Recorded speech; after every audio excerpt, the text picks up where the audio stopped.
কৃতজ্ঞতা জনাইছো দুটা কাৰণে।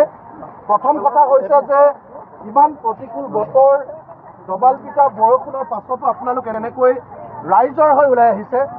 কাৰণ কেৱল আপোনালোকৰ ঘৰতে স্মাৰ্ট মিটাৰ লগোৱা নাই, ধেমাজিৰ বহু হাজাৰ মানুহৰ ঘৰত স্মাৰ্ট মিটাৰ লগাইছে।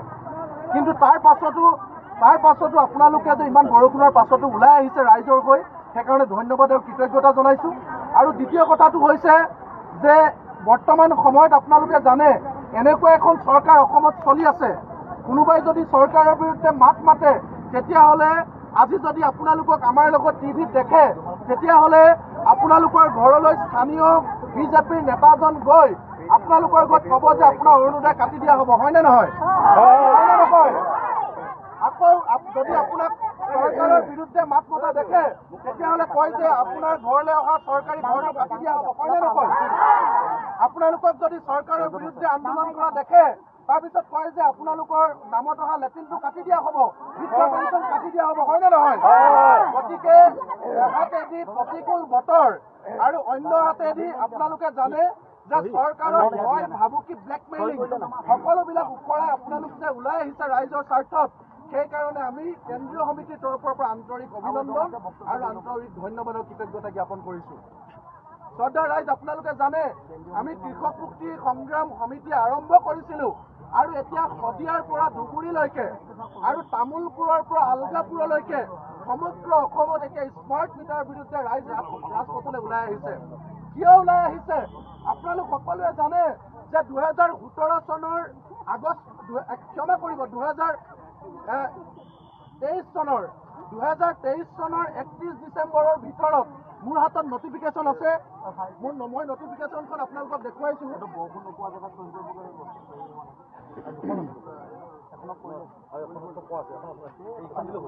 কেন্দ্ৰীয় চৰকাৰে এখন নটিফিকেশ্যন আছিলে। এই নটিফিকেশ্যনখনত স্পষ্টকৈ লিখা আছিলে কেতিয়া ক'ত স্মাৰ্ট মিটাৰ লগাব লাগিব। এই নটিফিকেশ্যনখন চাওক, এইখন ভাৰত চৰকাৰৰ গেজেট নটিফিকেশ্যন 17 আগষ্ট 2021। ইয়াত স্পষ্টকৈ লিখা আছে মিনিষ্ট্ৰী অফ পাৱাৰ, ভাৰত চৰকাৰৰ শক্তি বিভাগে এখন নটিফিকেশ্যন দিছিলে ক'ত লগাব লাগিব। ইংৰাজীত আছে, মই অনুবাদ কৰি আপোনালোকক কৈ দিম। All government offices at block level and above, অৰ্থাৎ ব্লক পৰ্যায়ৰ তাৰ ওপৰৰ সকলো চৰকাৰী কাৰ্যালয়, and all industrial and commercial consumers, অৰ্থাৎ সকলো উদ্যোগিক আৰু বাণিজ্যিক প্ৰতিষ্ঠান। উদ্যোগিক মানে হৈছে চাহ বাগিচা বা ডাঙৰ ডাঙৰ কোম্পানীবিলাক, আৰু কমাৰ্চিয়েল মানে হৈছে সৰু সুৰা পাণ দোকান নহয়, ডাঙৰ ডাঙৰ যিবিলাক হাই ভেলু কমাৰ্চিয়েল শ্বপিং মল জাতীয় যিবিলাক দোকান, শেল বি মিটাৰ লগাই দিয়া উইথ স্মাৰ্ট মিটাৰ লগাই দিয়া উইথ প্ৰি পেমেণ্ট মোড, আগতীয়াকৈ পইচা দিয়া মিটাৰটো লগাই দিয়া, যিটো আপোনাৰ ঘৰত লগাইছে বাই ডিচেম্বৰ 2023। 2023 চনৰ 31 ডিচেম্বৰৰ ভিতৰত সকলো চৰকাৰী কাৰ্যালয়, সকলো চাহ বাগিচা উদ্যোগ আৰু সকলো হাই ভেলু কমাৰ্চিয়েল শ্বপিং মলত এই স্মাৰ্ট মিটাৰ লগাবলৈ আহিছিলে। কিয় আহিছিলে আপোনালোকে জানেনে? এটাই কাৰণ শক্তি বিভাগে তেওঁলোকে পৰ্যালোচনা কৰিছিলে যে তেওঁলোকৰ যিমান কাৰেণ্ট তেওঁলোকে কিনে বা উৎপাদন কৰে সেই কাৰেণ্ট যিমান খৰচ হয় সেই অনুপাতে তেওঁলোকৰ বিল উঠা নাই। তেতিয়া তেওঁলোকে পৰ্যালোচনা কৰি দেখিলে যে আটাইতকৈ বেছি যদি বিদ্যুৎ অপব্যৱহাৰ হয়, আটাইতকৈ বেছি যদি কাৰেণ্ট মিছ ইউজ হয় তেতিয়াহ'লে চৰকাৰী কাৰ্যালয়ত। আপোনালোকে এবাৰ মন কৰিব, পীযুষ হাজৰিকা ডাঙৰীয়াই আমাক নীতি শিক্ষা দি কৈছে, হিমন্ত বিশ্ব শৰ্মা ডাঙৰীয়াই কৈছে যে গাঁৱৰ মানুহে বেছিকে বিদ্যুৎ ব্যৱহাৰ কৰাৰ কাৰণে কাৰেণ্টৰ বিল বাঢ়িছে, কৈছে নে নাই কোৱা? তেওঁলোকে কৈছে যে গাঁৱৰ মানুহে বিদ্যুৎটো অপব্যৱহাৰ কৰিছে কাৰণে বিল বাঢ়িছে। মোক আপোনালোকে এটা কথা কওক যে আমি কাৰেণ্টৰ বিল পকেটৰ পইচাই দিওঁ, হয়নে নহয়? যদি কেনেবাকে মতা মানুহজনে লাইটটো নুমুৱাবলৈ পাহৰি যায় তেতিয়াহ'লে আপোনালোকে গালি দিয়ে নে নিদিয়ে? পিছলে হাত নাযায় বুলি গালি দিয়ে নে নিদিয়ে? যদি ফেনখন অফ নকৰাকে বাহিৰলৈ ওলাই যায় আপোনালোকে গালি দিয়ে নে নিদিয়ে? যে কাৰেণ্টৰ বিল কিমান বাঢ়িব তই জানো নে নাজানো, কিয় ফেন অফ নকৰাকে ওলাই গৈছ? গতিকে আমি পকেটৰ পইচাৰে বিল দিয়া দুখীয়া মানুহে কেতিয়াও বিদ্যুৎ অপব্যৱহাৰ নকৰো, হয়নে নহয়? কিন্তু তাৰ অনুপাতে চাব, যিবিলাক চৰকাৰী কাৰ্যালয় আছে সেই কাৰ্যালয়বিলাকত দিনে ৰাতিয়ে ফেন চলি থাকে, চকীদাৰেও ৰাতি ফেন নুমুৱাবলৈ পাহৰি যায়, কাৰণ তেওঁলোকে পকেটৰ পইচাই কেতিয়াও কাৰেণ্টৰ বিল নিদিয়ে, চৰকাৰী ধনেৰে কাৰেণ্টৰ বিল দিয়ে। সেইকাৰণে তেওঁলোক সজাগ নহয়। তেওঁলোকে আপোনালোকে চাব, বহু চৰকাৰী কাৰ্যালয়ত দিনে ৰাতিয়ে লাইট জ্বলি থাকে, লাইট নুমুৱাবলৈ পাহৰে, কাৰণ তেওঁলোকৰ গাত নালাগে, তেওঁলোকৰ নিজৰ পকেটৰ পইচা বিল নিদিয়ে। সেইকাৰণে চৰকাৰে কেন্দ্ৰীয় চৰকাৰে প্ৰথম অৱস্থাত কৈছিলে যে কাৰেণ্টৰ যদি অপব্যৱহাৰ ৰোধ কৰিবলৈ হয় তেতিয়াহ'লে চৰকাৰী কাৰ্যালয়ত স্মাৰ্ট মিটাৰ লগাব লাগিব। দ্বিতীয়তে কৈছিলে আপোনালোকে জানে আমাৰ উজনি অসমত বহুত চাহ বাগিচাত যেতিয়া আটাইতকৈ বেছি কাৰেণ্টটো যি কেইঘণ্টা সময়ত প্ৰয়োজন হয়, শুকান পাত শুকুৱাবৰ কাৰণে যেতিয়া 3 বজাৰ পৰা 5 বজাৰ ভিতৰত আবেলি কাৰেণ্টৰ প্ৰয়োজন হয়, তেতিয়া বহু বাগানে কিছুমান দুৰ্নীতিগ্ৰস্ত APDCL বিষয়াৰ লগত লগ লাগি তেওঁলোকৰ যিটো মিটাৰ আছে সেই মিটাৰটো চিটিপিটি বুলি কয়, সেই মিটাৰটো বেয়া হোৱা বুলি দেখুৱাই APDCL 2 নম্বৰ ইঞ্জিনিয়াৰৰ লগত লগ লাগি ডাইৰেক্ট কানেকশ্যন লৈ কাৰেণ্ট মিছ ইউজ কৰে। সেই কথাটো মিনিষ্ট্ৰী অফ পাৱাৰে ধৰা পেলাইছিলে। সেইকাৰণে কৈছিলে যে চৰকাৰী কাৰ্যালয়ত যাতে কাৰেণ্টৰ সৎ ব্যৱহাৰ হয় তাত স্মাৰ্ট মিটাৰ লগোৱা। দ্বিতীয়তে কৈছিলে ডাঙৰ ডাঙৰ কোম্পানীবিলাকে যাতে APDCLৰ লগত মিলি কাৰেণ্ট চুৰ কৰিব নোৱাৰে, সেইকাৰণে স্মাৰ্ট মিটাৰ লগাবলৈ কৈছিলে। যিটো কথা ইয়াত স্পষ্টকৈ লিখা আছে চৰকাৰী কাৰ্যালয়, ইণ্ডাষ্ট্ৰী আৰু ডাঙৰ ডাঙৰ শ্বপিং মলত লগাবলৈ কৈছিলে। কিন্তু বিজেপি চৰকাৰে কি কৰিলে জানে? তেওঁলোকে দেখিলে যে চৰকাৰী কাৰ্যালয় আৰু ডাঙৰ ডাঙৰ বাগিচা আমাৰ অসমত 100 জন গ্ৰাহকৰ ভিতৰত মাত্ৰ 10 জন গ্ৰাহকৰহে চৰকাৰী কাৰ্যালয় আৰু বাগিচা। গতিকে 90% গাঁৱৰ মানুহ, 90% আপোনাৰ মোৰ নিচিনা কনজিউমাৰ। গতিকে আমি 90% হোৱাৰ কাৰণে হৰিণাৰ মাংসই বৈৰীৰ নিচিনা হ'ল। কাৰণ তেওঁলোকে দেখিলে যে স্মাৰ্ট মিটাৰ লগাবলৈ দিছে 70 লাখ, 69 লাখ, প্ৰায় 70 লাখ। গতিকে 70 লাখ মানুহৰ ঘৰত স্মাৰ্ট মিটাৰ লগাবলৈ হ'লে প্ৰায় 11,000 কোটি টকাৰ অংক, তাৰে প্ৰায় 5,000-6,000 কোটি টকা কমিশ্যনৰ অংক আছে। তেতিয়া দেখিলে যে কেৱল চৰকাৰী অফিচৰ বাগানত যদি স্মাৰ্ট মিটাৰ লগাওঁ তেতিয়াহ'লে আমি 10% একেদিনাই লগাই শেষ হৈ যাব। গতিকে আমি যদি বেছি কমিশ্যন পাবলৈ হয় তেতিয়াহ'লে আমি গোটেই গাঁৱৰ মানুহৰ ঘৰত লগাব লাগিব। সেইকাৰণে তেওঁলোকৰ চৰকাৰে বনাই দিয়া এখন কাগজ নামানি তেওঁলোকে কোনো চৰকাৰী অফিচত নলগোৱাকৈ ডাইৰেক্ট আমাৰ গাঁৱৰ মানুহৰ ঘৰত আপোনাৰ মোৰ ঘৰত কাৰেণ্ট লগাই দিলে। বুজি পাইছেনে? আজি আমি APDCLত বাৰম্বাৰ শুনিছোঁ যিখন নটিফিকেশ্যনত 2023 চনৰ ডিচেম্বৰ মাহৰ ভিতৰত চৰকাৰী কাৰ্যালয়ত স্মাৰ্ট মিটাৰ লগাই শেষ কৰিবলৈ কৈছিলে। কিন্তু তোমালোকে কেইটা চৰকাৰী কাৰ্যালয়ত লগালা? তেতিয়া তেওঁলোকৰ মুখৰ মাত নাইকিয়া হয়। তেওঁলোকক সুধিছোঁ তোমালোকে কেইখন বাগানত স্মাৰ্ট মিটাৰ লগালা? তেওঁলোকৰ মুখৰ মাত নাইকিয়া হয়। কিমান ডাঙৰ অন্যায় কৰিছে আপোনালোকে চাওক। আমাৰ পৰা আগতীয়াকৈ পইচা লৈছে, প্ৰিপেইড মানে আগতীয়াকৈ পইচা লৈছে। আপুনি মই কাৰেণ্ট আহিব নাহিব, ট্ৰেন্সফৰ্মাৰ ফুটিব, বতাহ হ'ব, বৰষুণ হ'ব, কথা নাই, আগতীয়াকৈ সিহঁতক পইচা দিব লাগিব। আৰু আমাৰ পৰা আগতীয়া পইচা লৈ সিহঁতি কাৰেণ্ট কিনি চৰকাৰী অফিচত AC লগাই এছ কৰিব। চৰকাৰী অফিচত ডাঙৰ ডাঙৰ অফিচাৰবিলাকে আমাৰ হাজিৰা কৰা মানুহৰ টকাৰ পইচাই কাৰেণ্ট লৈ মাহেকৰ মূৰত দিয়ে কি নিদিয়ে তাকো ঠিক নাই, কিন্তু আমাৰ টকা লৈ তেওঁলোকে কাৰেণ্ট ব্যৱহাৰ কৰিব আৰু আমাক আগতীয়াকৈ পইচা ল'ব। এইটো উচিত হৈছে নেকি? আপোনালোকে কওক, উচিত হৈছে নেকি কওক? 2050 টকা বৃদ্ধ পেঞ্চন দিয়া মানুহক 2500 টকা স্মাৰ্ট মিটাৰ বিল উচিত হৈছে নেকি? আপোনালোকে কওক। চৰকাৰে কৈ আমি আঁচনি দিছোঁ, 1250 টকা অৰুণোদয় দি 3000 টকা স্মাৰ্ট মিটাৰ বিল দিছে, হয়নে নহয়? আপোনালোকে 5 কেজি চাউল দিছে আৰু আপোনালোকে যদি হিচাপ কৰে 200 টকা ভৰালে স্মাৰ্ট মিটাৰ মাত্ৰ 2 দিন যায়, 200 টকা ভৰালে 2 দিনো নাযায়। তেতিয়াহ'লে 5 কেজি চাউল দি যদি 3000 টকা 4500 টকা স্মাৰ্ট মিটাৰ বিল দিয়ে তেতিয়াহ'লে আমি মানি ল'ম নেকি? আমি মানি ল'ম নেকি? গতিকে এই কথাটো সমগ্ৰ অসমত আমি বিৰোধিতা কৰিছোঁ। কাৰণ তেওঁলোকে আমাক স্মাৰ্ট মিটাৰ দেখুৱাইছে, তেওঁলোকে আমাক স্মাৰ্ট হ'বলৈ শিকাইছে, কিন্তু তেওঁলোক নিজে স্মাৰ্ট নহয়। যিজন মানুহক APDCLৰ ডাইৰেক্টৰ পাতি ৰাখিছে আপোনালোকে জানে, যতীন বৰা। যতীন বৰা হৈছে এজন দালাল। যতীন বৰাই প্ৰফুল্ল মহন্ত চৰকাৰৰ দিনত ৱাইন শ্বপ লৈছিলে। যতীন বৰাই তৰুণ গগৈ চৰকাৰৰ দিনত গুৱাহাটীত 2 নম্বৰীকৈ মাটি কিনিছিলে। আমাৰ হাতত প্ৰমাণ আছে। আৰু সেইজন যতীন বৰাই কংগ্ৰেছ চৰকাৰ যোৱাৰ লগে লগে মুঠ সলাই বিজেপিত জইন কৰি এতিয়া ঠিকা কৰি আছে। সেইজন মানুহ APDCLৰ ডাইৰেক্টৰ। ৰাইজে আন্দোলন কৰিছে, যতীন বৰাই এতিয়া থিয়েটাৰত নাচি আছে। ৰাইজে আন্দোলন কৰিছে, যতীন বৰাই এতিয়া থিয়েটাৰ নাটকত ব্যস্ত আছে। এইবিলাক মানুহক তেওঁলোকে APDCLত ৰাখিছে। যিটো APDCLে আমাক কাৰেণ্টৰ সমস্যাৰ কথা বুজ ল'ব লাগে, সেইটো APDCLত এগৰাকীও ইঞ্জিনিয়াৰ নাই। তাত যিগৰাকী চেয়াৰমেন আছে তেওঁ আব্বাসী IS অফিচাৰ, তেওঁ ইঞ্জিনিয়াৰিং টেকনিকেল একো বুজি নাপায়। আমি প্ৰশ্ন কৰিছোঁ MD গৰাকী, যিগৰাকী ৰাকেশ কুমাৰ, তেওঁ ইঞ্জিনিয়াৰিং লাইনে একো বুজি নাপায়, এগৰাকী চৰকাৰী বিষয়া। যিগৰাকী প্ৰিন্সিপাল ছেক্ৰেটাৰী আছে কে ত্ৰিবেদী তেওঁৰ একো ইঞ্জিনিয়াৰিং কথা বুজি নাপায় আৰু যতীন বৰা এজন মূৰ্খ যতীন বৰাই একোৱে নাজানে ইলেক্ট্ৰিচিটিৰ কথা একো নাজানে আৰু বাকী যিকেইজন ৰাখিছে বিজেপিৰ দালাল এজনো ইঞ্জিনিয়াৰ এজনো টেকনিকেল মানুহ নহয় গতিকে ৰাইজে আন্দোলন কৰাৰ পাছতো তেওঁলোকে আমাৰ সমস্যা বুজি নাপায় সেইকাৰণে মই আপোনালোকক অনুৰোধ জনাইছোঁ আপোনালোকে যি আন্দোলন আৰম্ভ কৰিছে এই আন্দোলন আৰু জোৰদাৰ কৰিব লাগিব আপোনালোকে দেখিছে আমাৰ আন্দোলনত ডিমৌত ৰাইজে মিটাৰ খুলি আনি জমা দিছে আপোনালোকে দেখিছে আমাৰ আন্দোলনত হাওৰাত খোৱাঙত ৰাইজে মিটাৰ খুলি আনি জমা দিছে কালি আমাৰ উপস্থিতিত তিতাবৰত প্ৰায় 200 মিটাৰ মানুহে খুলি আনি জমা দিছে এতিয়া চৰকাৰে আমাক কৈছে যে তোমালোকে কিয় মিটাৰ খুলিছা এইটো আইন বিৰুদ্ধ তেতিয়া আমি চৰকাৰক কৈছোঁ যে মই যদি এজন খেতিয়ক হয় তেতিয়াহ'লে মই প্ৰথম কাঠৰ নাঙল লৈ হাল বাবলৈ যাম আৰু যদি পথাৰত পানী থাকে মাটি কোমল থাকে মই কাঠৰ নাঙলে হাল বাই মাটি ৰুব পাৰিম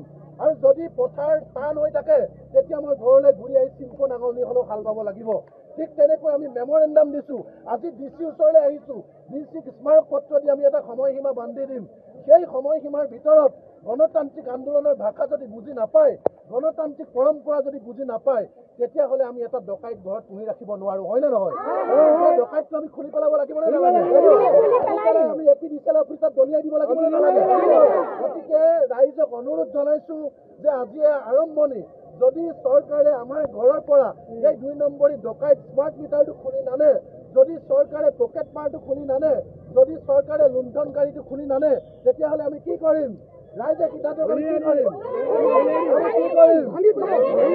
খুলি আনি ইয়াত জমা দিম হয় নহয় গতিকে আজি আমি ইয়াৰ পৰা সংবাদ মাধ্যমৰ জৰিয়তে ধেমাজিৰ প্ৰশাসন ধেমাজিৰ APDCL ধেমাজিৰ SDM SDO SD ধেমাজিৰ লগত যিবিলাক পলিটিকেল লিডাৰ আছে মন্ত্ৰী বিধায়ক আৰু অসম চৰকাৰৰ যিগৰাকী মন্ত্ৰী নন্দিতা গাৰ্ডুছা ৰাবাৰ ষ্টাম্প তেওঁলোকো আমি কৈছোঁ ডাইৰেক্টৰক কৈছোঁ মুখ্যমন্ত্ৰীক কৈছোঁ যদি স্মাৰ্ট মিটাৰ খুলি নানে তেতিয়াহ'লে ৰাইজে নিজে স্মাৰ্ট মিটাৰ খুলি আনি APDCL অফিচত দলিয়াই দিব হয়নে নহয় যদি আমি এনেকুৱা কঠোৰ সিদ্ধান্ত ল'ব নালাগে তেতিয়াহ'লে আমাৰ সমস্যা সমাধান কৰক হয়নে নহয় কিয় খুলি আনিম বুলি কৈছোঁ লাষ্ট আৰু বহুত বক্তা আছে লাষ্ট মই এটা কথা কৈছোঁ আমি যেতিয়া স্মাৰ্ট মিটাৰ খুলি আনি জমা দিছোঁ তেতিয়া তেওঁলোকে কৈছে তোমালোকে ইলিগেল কাম কৰিছা তোমালোকে এনেকৈ স্মাৰ্ট মিটাৰ খুলি আনিব নোৱাৰা তেতিয়া আমি তেওঁলোকক সুধিছোঁ যে আমি তোমালোকে আমাৰ ঘৰত আমি যে 1350 টকা দি এটা ডিজিটেল মিটাৰ কিনি লৈছিলোঁ আপোনালোকে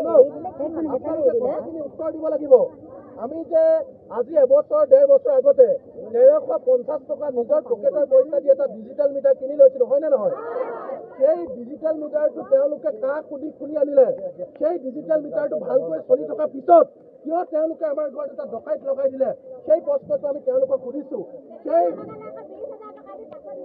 হয় মই আপোনালোকক কৈছোঁ শুনক এইখন হৈছে SOP ষ্টেণ্ডাৰ্ড অপাৰেটিং প্ৰচিডিউৰ আমাৰ ধেমাজিৰ APDCLৰ অফিচটো যদি শিশু অফিচ হয় ধেমাজিৰ APDCLৰ অফিচটো যদি পোৱালী অফিচ হয় তেতিয়াহ'লে তেওঁলোকৰ যিটো বাপেক অফিচ তেওঁলোকৰ যিটো দেউতাক অফিচ বিজুলী ভৱন এই বিজুলী ভৱনৰ চিফ জেনেৰেল মেনেজাৰ এখন SOP বনাই দিছিলে আপোনালোকে এবাৰ শুনি লওক এইখন বনাই দিছিলে চৰকাৰী যিকোনো এটা কাম কৰাৰ আগত চৰকাৰৰ পৰা কিছুমান নীতি নিয়ম বান্ধি দিয়া হয় কেনেকৈ সেই কামটো কৰিব ৰাস্তা এটা বনাওঁতেও কয় তাত কিমান চিমেণ্ট লাগিব কিমান শিলগুটি দিব লাগিব কিমান ছাইডত মাটি দিব লাগিব ঠিক কৰি দিয়ে ঠিক তেনেকৈ আমাৰ ঘৰবিলাকত স্মাৰ্ট মিটাৰ লগাবলৈ হ'লে তেওঁলোকে এখন ষ্টেণ্ডাৰ্ড অপাৰেটিং প্ৰচিডিউৰ বনাই দিছিলে ইয়াত 5টা পইণ্ট আছে মই পঢ়ি দিছোঁ আপোনালোকে চাব তাত লিখিছে SOP to be followed during installation of smart meter both prepaid and postpaid আগতীয়াকৈ পইচা দিয়াই হওক বা মাহেকত পইচা দিয়া হওক যিকোনো ধৰণৰ স্মাৰ্ট মিটাৰ লগালে 5টা নিয়ম মানি চলিবলৈ কৈছিলে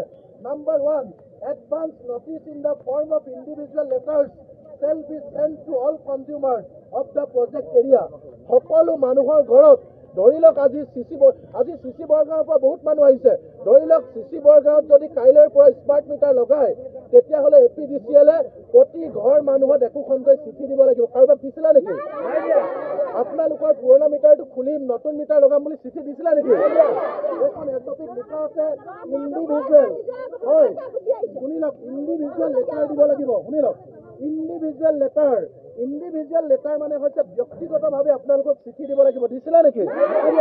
2 নম্বৰতে লিখিছে ইণ্টিমেশ্যন লেটাৰ। ইণ্টিমেশ্যন লেটাৰ মানে আপোনালোক যে এগ্ৰী হৈছে, আপোনালোকক যে জোৰ জবৰদস্তি লগোৱা নাই, তেনেকুৱা ধৰণৰ কিবা আপোনালোকক কাগজ দিছিলে নেকি? 2 নম্বৰতে আপোনালোকে চাওক, SOPত লিখা আছে, আপোনালোকে শুনি লওক, কথা নক'ব। APDCL shall also arrange for publication of notice in local newspaper informing the valued consumer about the implementation of smart metering with AMI. লিখা আছে যে নামনি অসমত চলা নিউজ পেপাৰ নহ'ব, ধেমাজি মানুহে নপঢ়া নিউজ পেপাৰত দি পাল মাৰিলে নহ'ব। লোকেল নিউজ পেপাৰ, যিখন বাতৰি কাগজ ধেমাজিৰ মানুহে পঢ়ে, সেই নিউজ পেপাৰখনত লোকেল লেংগুৱেজত ইংৰাজীত হিন্দী দিলে নহ'ব, অসমীয়া ভাষাত ইয়াত তেওঁলোকে বাতৰি কাগজত দিব লাগিব যে অহা কালিলৈ পৰা আমি কাৰিচুকত মিটাৰ লগাম, অহা কালিলৈ পৰা চিচি বৰ্গত মিটাৰ লগাম, পৰহিলৈ পৰা মাছখোৱাত মিটাৰ লগাম। কাৰোবাক দিছিলে নেকি? গতিকে কাকো কোনো পেপাৰত 1 নম্বৰ কথা কাকো চিঠি দিয়া নাই, 2 নম্বৰ কথা কোনো বাতৰি কাগজত APDCL এডভাৰটাইজ দিয়া নাই। 3 নম্বৰ আপোনালোকে চাব, the কন্ট্ৰেক্টৰ shall arrange for distribution of leaflets in English and local language in the project area for spreading awareness about the project as well as benefit of smart metering with AMI technology. তাত লিখা আছে যিটো ঠিকাদাৰী প্ৰতিষ্ঠানক যিবিলাক কোম্পানীৰ ল'ৰা smart meter লগাবলৈ গৈছে, তেওঁলোকে হাতত এখন লোকেল লেংগুৱেজত গুহাৰি লৈ যাব লাগিব।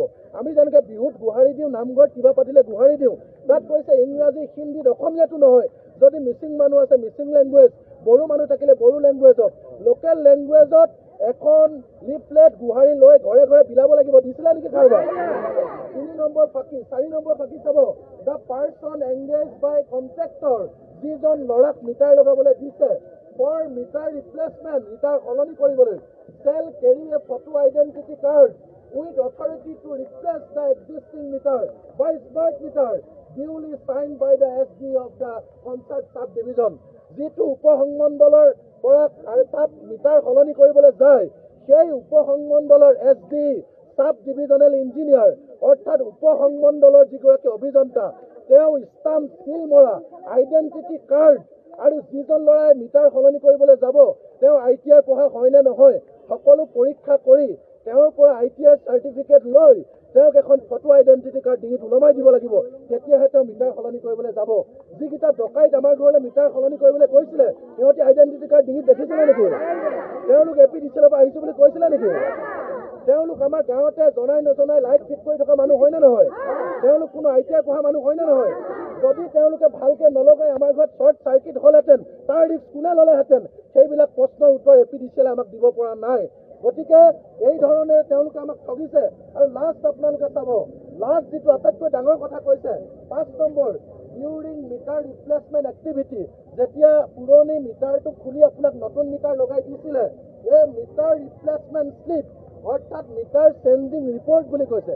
তাৰমানে মিটাৰটো সলনি কৰা এটা report, meter changing report be handed over আপোনাৰ হাতত দিব লাগিব টু দ্য কনজিউমাৰ, গ্ৰাহকজনৰ, which will contain details about his and her old as well as new meter. কিয় স্মাৰ্ট মিটাৰ লগাইছে, স্মাৰ্ট মিটাৰ লগালে কি কি প্ৰফিট হ'ব, এই গোটেইখিনি কথা বুজাই আপোনাক হৈমান কৰি আপোনাৰ পৰা কোনো আপত্তি নাই বুলি হালধীয়া এখন বহীত মিটাৰ চেঞ্জিং ৰিপৰ্টত আপোনাৰ পুৰণি মিটাৰটো নম্বৰ কিমান আছিলে, সেই পুৰণি মিটাৰটোৰ লাষ্টৰ বিলটো কিমান আছিলে, নতুন মিটাৰটো নম্বৰ কিমান, আৰু আপোনাৰ কোনো জোৰ জবৰদস্তি নকৰাকৈ লগাইছে বুলি হালধীয়া কাগজ এটুকুৰা ফালি আপোনালোকক চৰি লৈ এটুকুৰা নিজে লৈ আহিব লাগিছিল। আনিছিলে নেকি? কাৰোবাক হালধীয়া কাগজ দিছিলে নেকি? তাৰমানে 5টা কামৰ এটাও কৰা নাই, কাকো চিঠি দিয়া নাই, কাকো বাতৰি কাগজত দিয়া নাই, কোনো কণ্ট্ৰেক্টৰে লিফলেট বিলোৱা নাই, কোনো আইডেণ্টিটি কাৰ্ড লৈ যোৱা ল'ৰা যোৱা নাই, কোনো হালধীয়া কাগজৰ টুকুৰা দিয়া নাই, হয়নে নহয়? গতিকে এইখন SOP নমনাকে আমাৰ ঘৰৰ পৰা যে APDCL আমাৰ কিনি লোৱা 1350 টকা দি কিনি লোৱা মিটাৰটো লৈ আনিলে, এইটো চুৰ কৰিলে নে নাই? এইটো চুৰ হয় নে নহয়?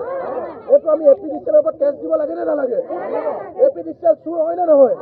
গতিকে চুৰ কৰি অচিনাক্ত 2 নম্বৰী, কোনেও নজনা এটা 2 নম্বৰী অনবৰতে বিল আহি থকা, আমাৰ লিটাৰ লাইট জ্বলক নজ্বলক, ট্ৰেন্সফৰ্মাৰ ফুটি থাকিলেও বিল আহি থকা এটা মিটাৰ আমাক লগাই দিছে নে নাই দিয়া?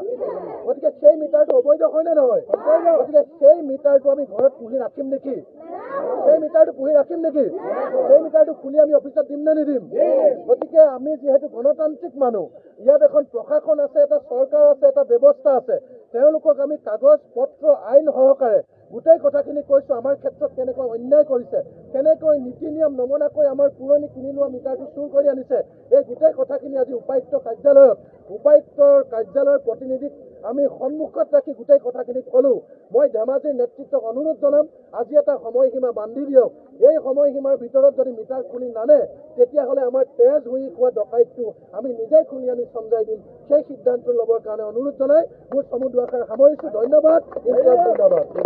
ইনকলাব জিন্দাবাদ।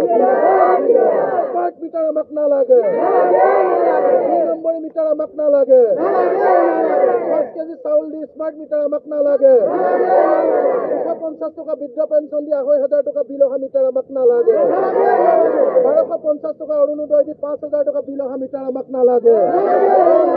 ইনকলাব জিন্দাবাদ। ইনকলাব জিন্দাবাদ। ধন্যবাদ। ইয়াৰ পিছতে আমাৰ ৰাইজৰ দলৰ কেন্দ্ৰীয় উপ সভাপতি ডাক্তৰ হৰিকান্ত দাস ডাঙৰীয়া আমাৰ লগত আছে। তেখেতকো আমি চমুকৈ 2 মিনিটৰ ভিতৰত তেখেতক বক্তব্য দিব বহুত বেছি পৰিৱেশ হয়তো নাই। তথাপি দুটামান কথা ক'ম। যিহেতু আপোনালোক আহিছে ইমান প্ৰতিকূল বতৰকো নেওচি, যে প্ৰশাসন চৰকাৰ প্ৰশাসনক অৱগত কৰিবৰ কাৰণে, শক্তি বিভাগক অৱগত কৰিবৰ কাৰণে এটা কথা আপোনালোকে দেখিলে, যোৱা বিধানসভা নিৰ্বাচনত, যোৱা বিধানসভাৰ অধিৱেশনত অখিল গগৈ ডাঙৰীয়াই সজোৰে প্ৰতিবাদ কৰিছিলে যে এই স্মাৰ্ট মিটাৰটো জনসাধাৰণক লুণ্ঠনকাৰী, ই এটা জনসাধাৰণৰ পক্ষে মাৰাত্মক, ই জনসাধাৰণক মানসিক নিৰ্যাতন দিব বুলি কৈছিল তেওঁলোকে। আচলতে বিজেপি চৰকাৰে আৰম্ভণিৰ পৰাই আমাৰ জনসাধাৰণক মানসিক নিৰ্যাতন দি আহিছে। সেয়া লাগিলে বুলডেজাৰ চলাই আমাৰ ঘৰবোৰ, খিলঞ্জীয়া মানুহৰ ঘৰবোৰ ভাঙিয়েই হওক, সেয়া লাগিলে আমাৰ 5জনকৈ ফুলকুমলীয়া ডেকা ল'ৰাক গুলীয়াই হত্যা কৰি গোটেই ৰাজপথত তেজ বোৱাই হওক, সেয়া লাগিলে আমাৰ ওপৰত স্মাৰ্ট মিটাৰ জাপি দিয়েই হওক, আমাৰ ওপৰত যিকোনো প্ৰকাৰে সৰ্বোচ্চ প্ৰকাৰে আমাৰ ওপৰত এটা মানসিক হেঁচা তেওঁলোকে প্ৰয়োগ কৰি আহিছে। ঠিক তেনেদৰে আমাৰ ওপৰত স্মাৰ্ট মিটাৰ লগাই দিছে। আমি গাঁৱলীয়া সহজ সৰল ল'ৰা, তেওঁলোকে আমাক যুক্তি দিছে, পীযুষ হাজৰিকা ডাঙৰীয়া আৰু হিমন্ত বিশ্ব শৰ্মা ডাঙৰীয়াই যুক্তি দিছে যে ডিজিটেল মিটাৰ আৰু এই যি আমাৰ স্মাৰ্ট মিটাৰ, এই 2টা মিটাৰ একেই মিটাৰ, সমানেই বিল আহে বুলি তেওঁলোকে কৈছে। যদি 2টা মিটাৰত সমানেই বিল আহে, তেতিয়াহ'লেতো ডিজিটেল মিটাৰটোৱে ভাল আছিল। তুমি অসমৰ ৰাইজে নালাগে বুলি কোৱাৰ পিছতো বাৰে বাৰে তোমালোকে এই ডিজিটেল মিটাৰ, এই স্মাৰ্ট মিটাৰৰ ওপৰত তোমালোকে কিয় যুক্তি প্ৰদৰ্শন কৰি আছা? কিয় স্মাৰ্ট মিটাৰ লগাই আছা? যদি সমানেই বিল আহে, তেনেহ'লে আমাক ডিজিটেল মিটাৰটোৱে লগাই থবলৈ দিয়া। তোমালোকৰ কমিশ্যনৰ অংক আছে, আদানী আম্বানীহঁতৰ লগত কমিশ্যনৰ অংক আছে, আৰু সেই কমিশ্যনৰ অংক কৰি তোমালোকে আমাৰ দুখীয়া দৰিদ্ৰ জনসাধাৰণৰ পৰা তোমালোকে লুণ্ঠন কৰি, এই মিটাৰৰ জৰিয়তে লুণ্ঠন কৰি নিজে নিজৰ বেংক বেলেঞ্চ বঢ়াবৰ কাৰণে তোমালোকে ব্যৱস্থা কৰি আছা। এটা সাধাৰণ কথা মই মুখ্যমন্ত্ৰী ডাঙৰীয়া আৰু পীযুষ হাজৰিকা ডাঙৰীয়াক অনুৰোধ কৰিব বিচাৰোঁ। তেওঁলোক অসমৰ ৰাজনীতিত আজি 30 বছৰ দিন বৰ্তি আছে। 30 বছৰ দিন অসমৰ মানুহৰ লগত তেওঁলোকে সংপৃক্ত হৈ থকা বুলি কয়। তাৰ পিছতো তেওঁলোকে কিয় অসমৰ মানুহৰ দুখ দুৰ্দশাৰ কথা তেওঁলোকে বুজি নাপায়? আমাৰ অসমীয়া মানুহৰ বৰ্তমান যি 30 লাখ নিবনুৱা আছে, এই 30 লাখ নিবনুৱা অধিক সংখ্যকে কি কৰে? তেওঁলোকে দিন হাজিৰা কৰে, কোনোবাই ৰাজমিস্ত্ৰীৰ লগত যোগালী কৰে, কোনোবাই শিল ভাঙিবলৈ যায়, কোনোবাই বহিৰাজ্যত চিকিউৰিটি গাৰ্ডৰ চাকৰি কৰিবলৈ যায়। আৰু যেতিয়া মাহৰ মূৰত, অৰ্থাৎ মাহৰ প্ৰথম তাৰিখত 1 তাৰিখত কাৰেণ্টৰ বিলখন আহে, তেতিয়া আমাৰ পুৰুষজনৰ হাতত মহিলাগৰাকীয়ে বিলখন দি কয় যে এইবাৰ আমাৰ বিল আহিল 600 টকা, বা পুতেকে মাকে পুতেকৰ হাতত বিলখন দি কয় যে এইবাৰ আমাৰ কাৰেণ্টৰ বিল আহিল 600 টকা। আৰু সেই টমটম চলাই থকা, ই ৰিক্সা চলাই থকা পুতেকে কি কৰে? আগন্তুক 10 দিনৰ ভিতৰত বিলখন যিহেতু দিব লাগিব, এই বিলখন তেওঁ প্ৰতিদিনাই 60 টকাকৈ পইচা গোটাই 10 দিনত 600 টকা যেতিয়া হয়, তেতিয়া বিলখন দিয়ে। তাৰ মাজতে যদি কাৰোবাৰ কোনোবা ল'ৰাৰ বেমাৰ হ'ল, কোনোবা মাকৰ বেমাৰ হ'ল, কোনোবা ককাই ভাই বেমাৰ হ'ল, তেতিয়া সেই গোটাই থোৱা 600 টকাটো চিকিৎসকৰ ওচৰলৈ গৈ তেওঁলোকে চিকিৎসকৰ ফিজ দিয়ে আৰু দৰৱ কিনি আনে, নহয় জানো? সেই পইচাটো যেতিয়া খৰচ হৈ যায়, তেতিয়া অহা আৰু 10 দিনৰ ভিতৰত দিবৰ কাৰণে চেষ্টা কৰে। সেই টমটম চলাই আকৌ 10 টকা বা 20 টকাকৈ গোটাই অহা মাহত বা সেই মাহতে বিলটো পৰিশোধ কৰিবৰ কাৰণে চেষ্টা কৰে। যদি আপোনালোকে স্মাৰ্ট মিটাৰটো লগাই দিয়ে, তেনেহ'লে এই স্মাৰ্ট মিটাৰ লগাই দিয়াৰ লগে লগে যেতিয়া 1000 টকা আমি ৰিচাৰ্জ কৰিম, যেতিয়া 10 দিনত 1000 টকা খতম হ'ব, তেতিয়া সেই টমটম চলাই থকা মানুহটোৱে, সেই শিল ভাঙি থকা মানুহটোৱে, সেই বাহিৰত হাজিৰা কৰি থকা চিকিউৰিটি গাৰ্ডটোৱে কেনেকৈ শুব, ৰাতি কেনেকৈ টোপনি মাৰিব? যদি কাৰেণ্টটো কোন মুহূৰ্তত কাটি দিব ঠিকনা নাই। তেওঁলোকে মোবাইলত চাই থাকিব যে মোৰ 1000 টকাটো 10 দিনত কমি গৈ 10 টকা হ'ল।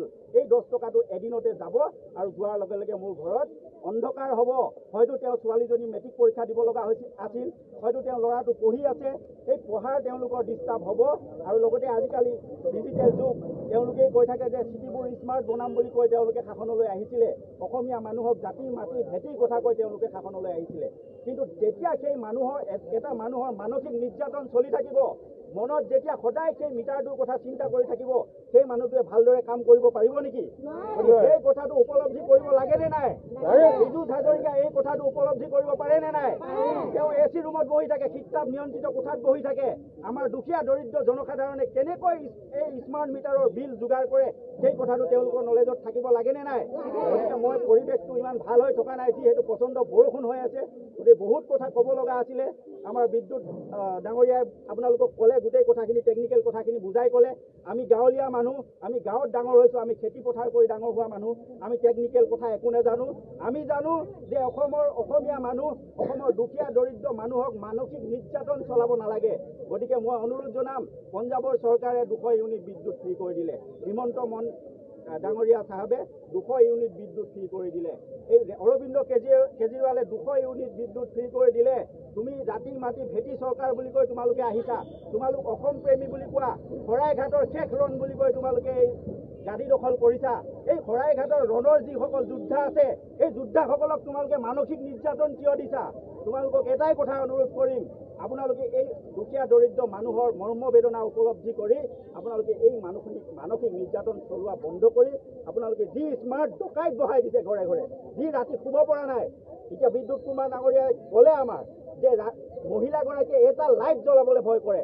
ৰাতি 8টা বজাতে চাব মানুহৰ ঘৰত অন্ধকাৰ হৈ থাকে।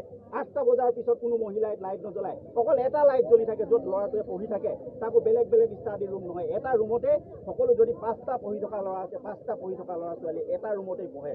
এনেকুৱা এটা অৱস্থাৰ আপোনালোকে সৃষ্টি কৰিছে। আপোনালোকে মানুহৰ ওপৰত কৰৰ বোজা জাপি দি, স্মাৰ্ট মিটাৰ জাপি দি এটা সন্ত্ৰাসিত পৰিৱেশ সৃষ্টি কৰি দিছে। গতিকে অসমৰ মানুহক মুক্ত মনে জীয়াই থাকিবলৈ দিয়ক, মুক্তভাৱে উশাহ লৈ থাকিবলৈ দিয়ক। এয়াই মই বিদ্যুৎ হাজৰিকা ডাঙৰীয়া আৰু হিমন্ত বিশ্ব শৰ্মা ডাঙৰীয়ালৈ অনুৰোধ কৰিম। এই মিটাৰবোৰ খুলি দিবলৈ পুনৰবাৰ অনুৰোধ কৰিম।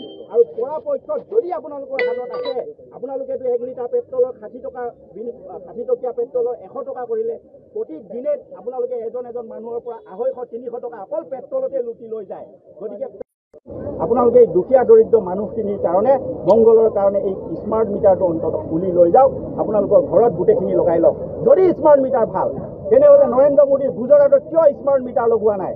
মাত্ৰ 2% স্মাৰ্ট মিটাৰ যদি স্মাৰ্ট মিটাৰ ভাল, মহাৰাষ্ট্ৰত কিয় স্মাৰ্ট মিটাৰ লগোৱা নাই? গোটেই ভাৰতবৰ্ষত মাত্ৰ 20% স্মাৰ্ট মিটাৰ লগাইছে, যিটো অসমত কেৱল এই দৰিদ্ৰ ৰাজ্যখনত কেৱল 20%, গোটেই ভাৰতবৰ্ষৰ 20% স্মাৰ্ট মিটাৰ অসমত লগাই আদায় কৰিছে। এইবোৰ অন্যায়, এইবোৰ অনীতি। দিন সকলোৰে একে নাথাকে। এদিন আপোনালোকে ৰণত পৰিব। সেই ৰণত পৰালৈ বাট চাই থাকক। যদি আপোনালোকে মানুহক এনেদৰে লুণ্ঠন বন্ধ নকৰে, আপোনালোক 2026ত ৰণত পৰিব লাগিব। এই হুংকাৰ দিছোঁ আপোনালোকক। আপোনালোকৰ যদি সৎ সাহস আছে, বিদ্যুতৰ বিল ফ্ৰী কৰি দি আপোনালোকে স্মাৰ্ট মিটাৰ নহয়, সকলো মিটাৰৰ কাম নোহোৱা কৰি দিয়ক। আপোনালোকলৈ অনুৰোধ জনাম। আমি হৰিকান্ত দাস ডাঙৰীয়াক ধন্যবাদ জনাইছোঁ। আমাৰ মাজত আমি যিহেতু দীঘলীয়া আছে বক্তব্য নিদিওঁ, এই সমাপ্ত আমি দিম। আমাৰ বুলদা আছে, বীৰেন্দ্ৰ গগৈ, সকলোৱে চিনি পায়। ধেমাজি জ্যেষ্ঠ অধিবক্তা সুবল গগৈ আছে, ছাত্ৰমুক্তি কেন্দ্ৰীয় উপসভাপতি ৰন্টু আছে, আমাৰ ৰাইজৰ দলৰ সভাপতি আনন্দ দলে ডাঙৰীয়া আছে, অতনু চেতিয়া, আমাৰ মন্টু কাৰ্ডং, এনেকৈ আমাৰ সকলো আছে। গতিকে আমি স্মাৰ্ট পত্ৰখন পাছ কৰিব খুজিছোঁ। আমাৰ যিহেতু প্ৰতিনিধি আহিছে, আমি তেখেতলোকক আগবাঢ়ি আহিবৰ কাৰণে অনুৰোধ জনাইছোঁ। অতি মাননীয় ধেমাজি জিলা আয়ুক্ত মহোদয়, স্মাৰ্ট পত্ৰ মহোদয় সংগ্ৰামীয়ে অভিনন্দন গ্ৰহণ কৰিব। আমি ছাত্ৰ মুক্তি সংগ্ৰাম সমিতি ধেমাজি জিলা সমিতিয়ে আপোনাক সন্মান সহকাৰে অৱগত কৰিব খুজিছোঁ যে APDSLৰ দ্বাৰা ধেমাজি জিলাখনৰ বিভিন্ন প্ৰান্তত ঘৰে ঘৰে পূৰ্ব যি বিদ্যুৎ সংযোগ থকা BPL, APL বা অন্য সাধাৰণ মিটাৰসমূহ ঠিকাদাৰৰ জৰিয়তে চল চাকৰি ভয় ভাবুকিৰে খুলি নিয়া হৈছে আৰু তাৰ পৰিৱৰ্তে বিতৰ্কিত স্মাৰ্ট মিটাৰ সংযোগ কৰা হৈছে। ফলত অসমৰ শক্তি বিতৰণ কোম্পানীয়ে অতি কৌশলগতভাৱে সাধাৰণ জনতাক অত্যাধিক বিদ্যুৎ মাচুল দিবলৈ বাধ্য কৰাইছে। আনকি অত্যাধিক বিদ্যুৎ মাচুলৰ বাবে সাধাৰণ জনতাৰ মাজত হাহাকাৰময় পৰিৱেশ সৃষ্টি হৈছে। সেয়েহে আমাৰ ধেমাজি জিলাখনত অসমৰ শক্তি বিতৰণ কোম্পানীয়ে সৰ্বসাধাৰণ জনতাক চল চাকৰি ভয় ভাবুকিৰে ঘৰে ঘৰে গৈ স্মাৰ্ট মিটাৰ লগাই থকাৰ বিৰুদ্ধে আজি প্ৰতিবাদী কাৰ্যসূচীৰ জৰিয়তে তলৰ দাবীসমূহ কাৰ্যকৰী কৰিবলৈ আহ্বান জনালোঁ। আমাৰ দাবীসমূহ চল চাকৰিয়ে ভয় ভাবুকিৰে সাধাৰণ জনতাৰ ঘৰত গৈ স্মাৰ্ট মিটাৰ লগোৱা কাৰ্য APDSL বন্ধ কৰিব লাগে। পূৰ্বৰ BPL, APL বা অন্য বিদ্যুৎ মাচুল দিয়া মিটাৰসমূহ ঘূৰাই পুনৰ লগাই দিব লাগে। স্মাৰ্ট মিটাৰ লগাবলৈ গৈ সাধাৰণ জনতাক ভয় ভাবুকি দিয়াৰ ঠিকাদাৰৰ বিৰুদ্ধে আইনগত ব্যৱস্থা গ্ৰহণ কৰিব লাগে। আশা কৰোঁ আমাৰ দাবীসমূহ গুৰুত্ব সহকাৰে গ্ৰহণ কৰিব আৰু ধেমাজি জিলাৰ সৰ্বসাধাৰণ জনতাক বিতৰ্কিত স্মাৰ্ট মিটাৰৰ পৰা ৰক্ষা কৰিব। অন্যথা আমি ছাত্ৰ মুক্তি সংগ্ৰাম সমিতি ধেমাজি জিলা সমিতিয়ে স্মাৰ্ট মিটাৰৰ বিৰুদ্ধে পুনৰ গণতান্ত্ৰিক আন্দোলনৰ কাৰ্যসূচী গ্ৰহণ কৰিবলৈ বাধ্য থাকিম। হ'ব দিয়ক। সভাপতি অভিজিত খনিকৰ, মন্টু কাদং, সাধাৰণ সম্পাদক অতনু চেতিয়া আৰু নৱদ্বীপ বৰগোহাঁই, ছাত্ৰ মুক্তি সংগ্ৰাম সমিতি ধেমাজি জিলা সমিতি। আমি স্মাৰক পত্ৰ দিছোঁ আৰু ৰাইজৰ দলৰ স্মাৰক পত্ৰ ইয়াতে আছে। আমি দুইখন একেলগতে দিছোঁ, দুইখন একেই, অলপ নামখিনি বদলি আছে। আৰু আপোনাক আমি অনুৰোধ জনাম যে আমি ভিতৰত গৈ এই কাগজখন আপোনাৰ লগত যোগাযোগ কৰি আপোনাৰ নাম্বাৰটো আমি ল'ম আৰু যোগাযোগ কৰি সলনি কৰি দিম, যিহেতু এইখিনি তিতি গৈছে বৰষুণৰ বতৰ। গতিকে আপোনাক এইখিনি অনুৰোধ জনাইছোঁ। আৰু আজি আমাৰ স্মাৰক পত্ৰখন দিবৰ কাৰণে মন্টু কাদং, অভিজিত খনিকৰ, অতনু চেতিয়া, আমাৰ কাৰ্যকৰী সভাপতি আমাৰ লক্ষ্য চেতিয়া, আমাৰ বুলদা আৰু আনন্দ দলে ডাঙৰীয়াক আমি অনুৰোধ জনাইছোঁ। ৰাহুল আছে, আমাৰ ৰাহুল জিন্দাবাদ।